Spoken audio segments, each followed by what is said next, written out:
Hey folks, thanks for joining me today on DocTalk. I'm Dr. Dan Thomson. We're going to have a great show. My guest, Dr. Mike Apley from Kansas State University's College of Veterinary Medicine, where he is a clinical pharmacologist. We're going to talk about antibiotics. We'll talk about some things, whether it has to do with some of the policies, what that has to do with you and your farm, some of the things that you can expect from using antibiotics, and much more. Stay tuned, and thanks for joining us.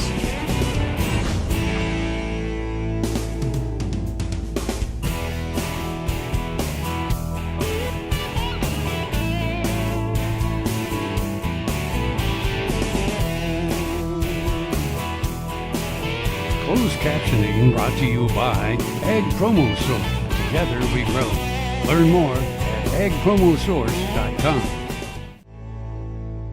This segment brought to you by Kansas Regenerative Medicine. Your stem cells, your health, your life. Mike, welcome to the show. Thanks. Folks, this is Dr. Mike Apley, and he is a professor here at Kansas State University's College of Veterinary Medicine. He is a clinical pharmacologist, and you are the Frick Professor of Production Medicine and Clinical Pharmacology here at Kansas State University's College of Vet Med. And glad to have you on the show. Lots of things going on in the topic of antibiotics, and a lot of things to kind of catch people up since we've talked about it in previous shows. So kind of where do you want to start, and how do we want to go about this? First of all, I'm wearing a cap because I have bed hair. It wasn't really bed hair, it's stocking Cold cap day. hair. Yeah, no one wanted to see that. So we put the cap on, and we'll also charge Dr. Lindbergh for the free advertisement for Animal Medical Center. Well, let's talk about a couple of the recent documents that have come out. American Association of Bovine Practitioners this last year came out with their document after a lot of work, consideration within the organization on how to set up an antibiotic stewardship program for veterinarians. And it's pretty basic principles about how to do it. And a lot of things, our listeners, veterinarians, and the veterinarians listening would know about. But it sets it down in an organized manner of how to approach it. And then, so we're talking about antibiotic stewardship, what's that actually mean? Yeah. And the AABP, American Association of Bovine Practitioners, set up how to do a program, and then the American Veterinary Medical Association, through their Committee on Antimicrobials, just came up with a definition of antibiotic stewardship that was approved by their board and is now policy of the AVMA. And so the question is, why would we care? Yeah. And the reason is it sets a baseline that I think a lot of other organizations agree with about what it is we should be doing. And there's key points in there that the stewardship isn't just about using the antibiotic correctly when you do need to use it. Right dose, it's for the indication, it's legal, we think it'll be effective, we monitor what happened.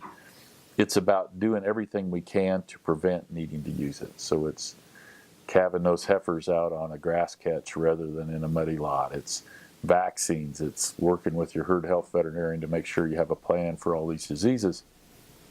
And that's really big in that definition. About prevention and things to that nature. And the other thing is that the other part of this prevention is creating some sort of pathogen on your farm that you or your family could catch too.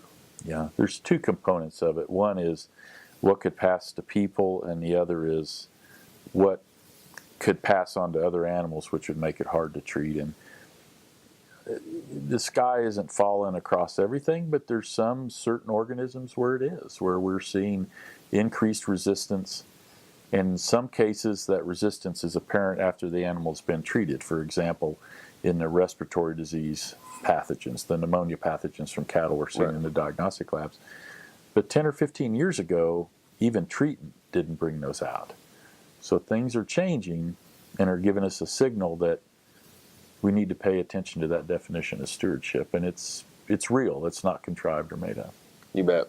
Well, let's take a break. Folks, thanks for watching Doc Talk today with Dr. Mike Apley. We're going to learn more about antibiotics, some of the policies, and some of the things going on that you can help with antibiotic stewardship. Sure Crop Fertilizers was started by my father, Don Sherman, and my mother, Shirley Sherman. Family business that started in the 80s. We predominantly focus on plant nutrients and what we can do to give growers better responses with the fertilizer dollars that they do, and what we can do to make those things work better for the grower. We're based out of Seneca, Kansas. We work with growers in their soil analysis to figure out what they need, and then we can put those in a blend that gives them the best results, and so that we can deliver that direct to their farm so that they have those nutrients where they need them, when they need them, and so that they can apply them in a manner that's very efficient to them and works well on their planting systems and what they're doing. Sure Crop Fertilizers has been around for a long time. We always say we're big enough to take care of everything you need, but we're small enough to do it quickly. You can get a hold of us at 1-800-635-4743. Our website is surecropfertilizers.com, and you can always email me at Corey@surecropfertilizers.com, and with any questions you have, we're glad to answer and work with you. This segment brought to you by Santa Fe Trail Meats in Overbrook. Visit us online at sftmeats.com. Hey folks, welcome back to DocTalk. Dr. Dan Thomson here with Dr. Mike Apley, who is the Frick Professor in Clinical Sciences here at the Kansas State College of Veterinary Medicine, where he is a boarded clinical pharmacologist and serves in so many national and international capacities on antibiotic stewardship, antibiotic policies, and the question that we kind of get to feeling like we're picked on a little bit, like, why are we having to do this, and why are we the only ones that are having to bear the brunt of this antibiotic stewardship policy platform? So there's a lot of activity going on across all types of antibiotic use. The human side has done a lot of work, and they're being very aggressive. And I'd invite people to go to the website of the Presidential Advisory Council on Combating Antibiotic-Resistant Bacteria, PACCARB, P-A-C-C-A-R-B.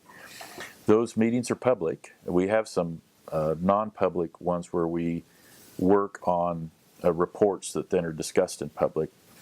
But your listeners would be able to go watch live, and they would also be able to watch archived versions of those. And there was the last meeting of last year was great. We had human experts on there talking about antibiotic stewardship efforts and prescribing policies and attitudes of physicians. Very, very interesting, very informative. And now, the 25th of January 2018, so it's either in the future, or if this is watched later, they can go back and watch the archive one. That'll be a day on veterinary medicine and how stewardship programs in veterinary medicine may or may not match human medicine, and how we move forward and prescribing attitudes and practices of veterinarians. Well, I know when I go to the doctor, if I'm sick enough to go to the doctor, I'm going in there to get an antibiotic. I'm not leaving until... I thought you were part of the problem. I'm part of the problem. But I think we get to that point where we put some demands on our practitioners, and just give me the antibiotic and fix me. Now, where everybody's for antibiotic stewardship or judicious use until they're sick, right? Kind of deal. Well, on the human side, the studies with bronchitis, where your chest is tight, and obviously this is not offering medical advice. They should go see your physician. But in the studies there that they share with us, only a few of those cases actually need an antibiotic. And so physicians are being more and more aggressive about saying, listen, you don't need an antibiotic, you need rest, fluids, whatever, and we'll monitor you. Nebulizer, something to open up the airway. Veterinarians are doing the exact same thing about, I know you may think you need an antibiotic, but there could be other ways we need to do this. Plus, how do we prevent you from needing an antibiotic in the future? Yeah, I think that the prevention is the key, and the other thing that we'll probably have to wait and get into the next segment, but I can't pick up a beef magazine without going through there, and here's an ad saying I'll never have another dead calf, or going to the next 4-color ad that says bigger payouts and bigger payloads of your cattle if you use this antibiotic. And so maybe let's come back after the break and touch on some of those, about how that kind of, what are the truths and what are some of the maybe not so truths as to what are the truths about antibiotics. Yep. Good. Thanks for watching Doc Talk. More with Dr. Mike Apley after these messages.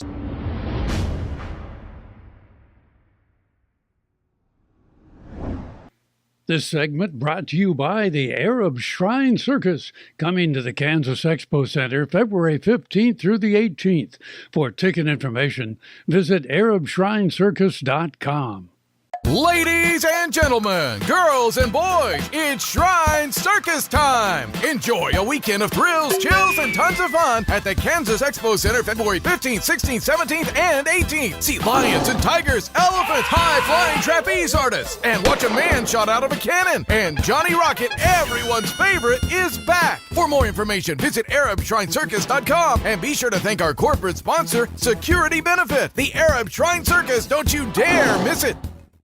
Thanks for joining me today for Boehringer Ingelheim's Cattle First. When we start to think about labels that are on bottles of antibiotics, it's extremely important that we follow them.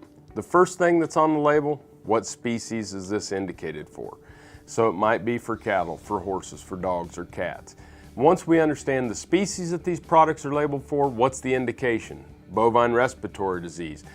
Could it be for foot rot? There's a list of species, indications. After that, what's the dosage, what's the route of administration, and then what's the withdrawal time, or the time in which it's safe to take an animal to slaughter from the time in which the animal was last treated until that animal was slaughtered. So, species, indication, dosage, route of administration, withdrawal.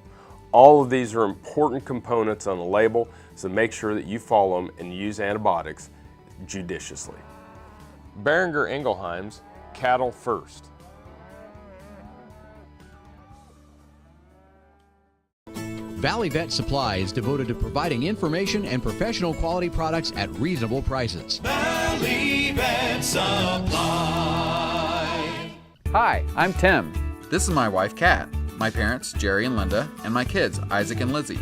My parents traded their first careers to take over my mom's family farm shortly before I was born.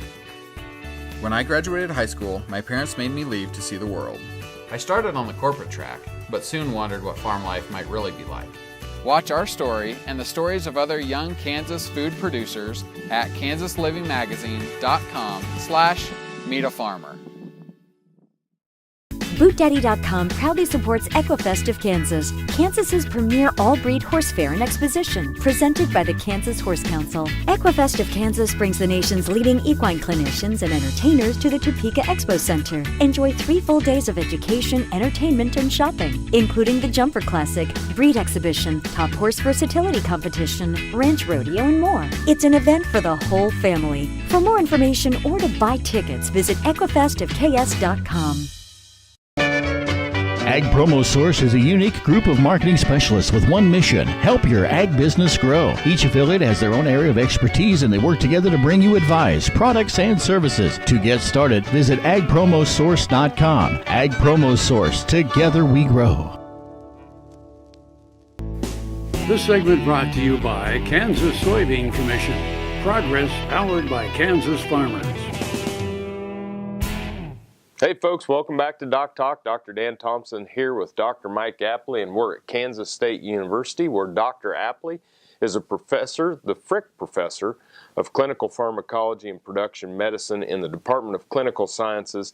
And we kind of left with, you know, what are some of the realities of antibiotics, and so when we see some of these advertisements, and obviously pharmaceutical companies have a job to do too, and when we see the commercials on TV that maybe not necessarily about antibiotics, but the marketing of disease, and we have a solution, what are some of the realities of antibiotics?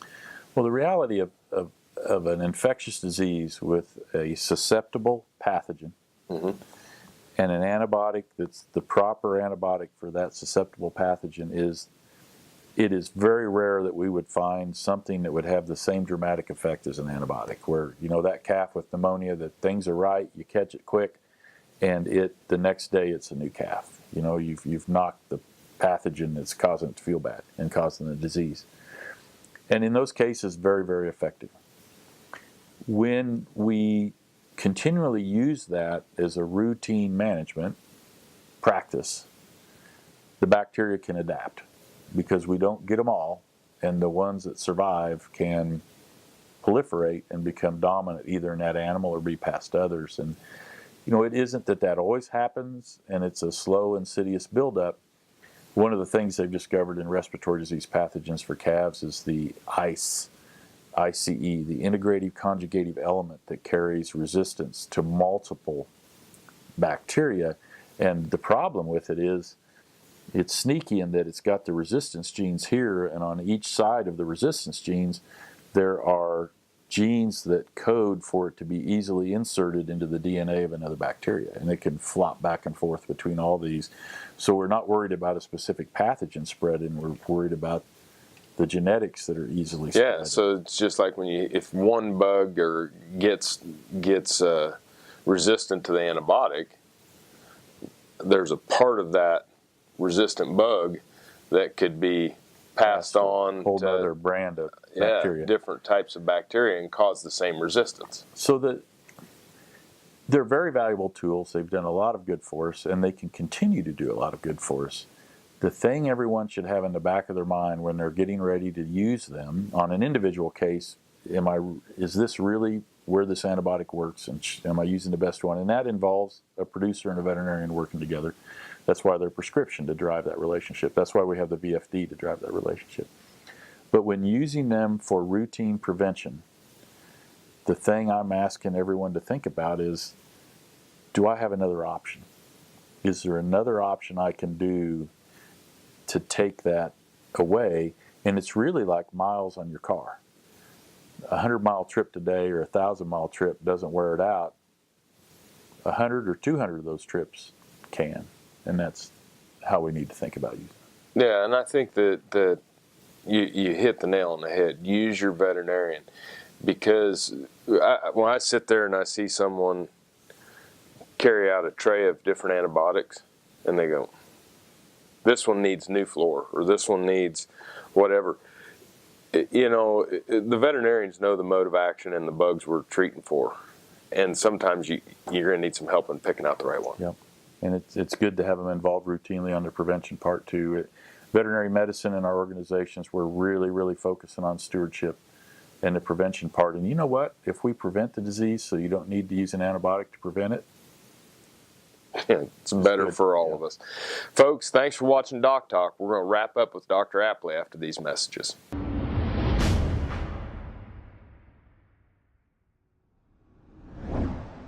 Healthy cows start with the new hired hand automatic livestock sprayer. Rancher invented to provide an efficient alternative to pour-on and injectable parasite management systems. The portable design allows cattle to treat themselves head to hoof. Strategic device placement with pass-through activation technology takes the stress out of parasite treatment for cattle and the rancher, leaving more time to tend to other vital tasks on the farm. To learn more, visit cowsprayer.com. The new hired hand makes healthy cows easy. Hi, I'm Randy. And I'm Paul from PFI. We would like to personally invite you to stop by PFI, home of Boot Daddies. PFI is America's Western store, covering over 50,000 square feet. Over 25,000 boots. Visit Saddle City with the largest selection of saddles and tack anywhere. A huge selection of hats at Big Spur Hat Company in PFI Town. And choose from the best brands of clothing and accessories for the entire family. PFI, located on Highway 65 at the Battlefield exit in Springfield. And I'm not kidding. I'm Rexanne Struve, veterinarian in Western Iowa. I have a veterinary clinic and started doing stem cell therapy on dogs in August of 2014. And after the first 2 dogs, after 3 weeks, I saw such dramatic results. I said, hey, I have arthritis. I have joints that really need this help. Where can I go to get this done? I had stem cell therapy done in November of 2014 on my finger joints, my hip, and the ball of my left foot, all of which I'd had real severe problems with. Saw a pretty dramatic improvement in a short amount of time. I would certainly recommend that somebody don't wait until I'm in the position that I was in with the damage already done to my joints. I encourage veterinarians to use it for their animals, and I encourage anybody who sees this video, if you have need, get in contact with these people, because this is a phenomenal place to have this done. We do business with Blueville because of the quality of their work. It is excellent quality, and because they make a commitment to their customers. We enjoy the benefits of hiring a good company to help us maintain this home. We will always do business with Blueville. We have for many, many years, and there's no reason for us to look for any other service. No matter where, no matter why, the Veterinary Health Center at Kansas State University is committed to providing quality patient care to animals and exceptional customer service to their owners. From routine checkups to emergency and specialty care, our world-renowned specialists and experienced professionals are here to discover, to teach, and to heal. Let us know. How can I help? How can we help?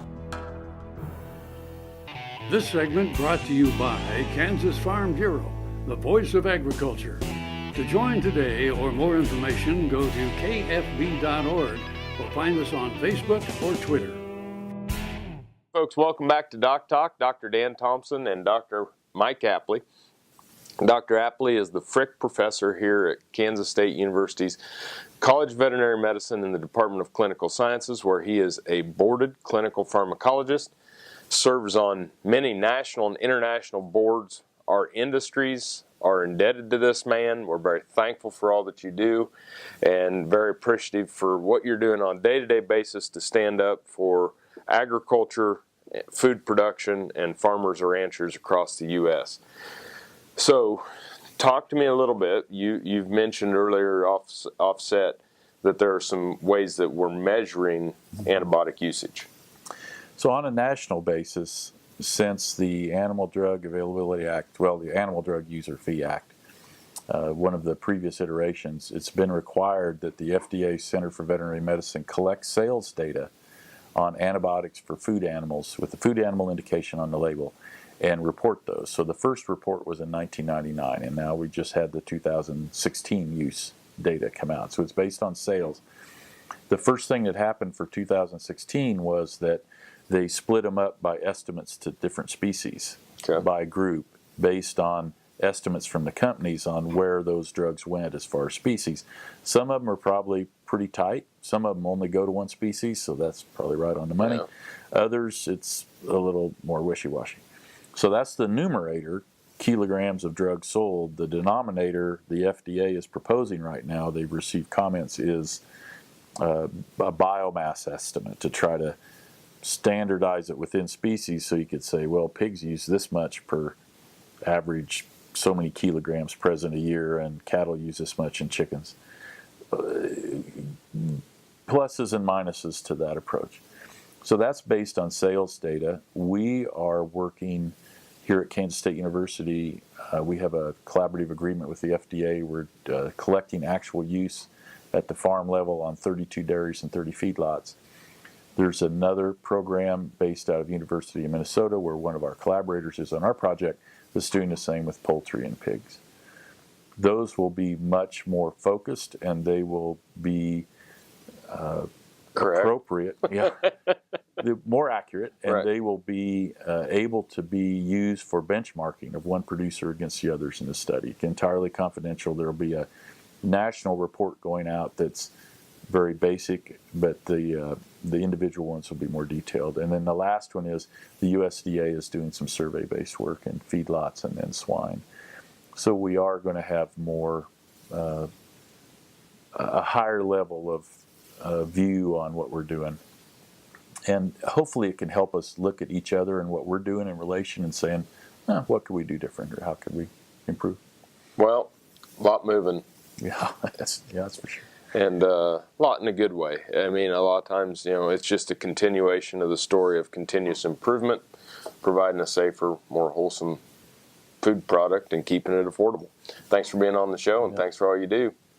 Thank you for watching DocTalk, and remember, if you want to see what we do here at DocTalk, you can find us on the web at www.doctalktv.com. Always work with your local veterinarian. We appreciate you watching the show. I'm Dr. Dan Thomson, and I'll see you down the road.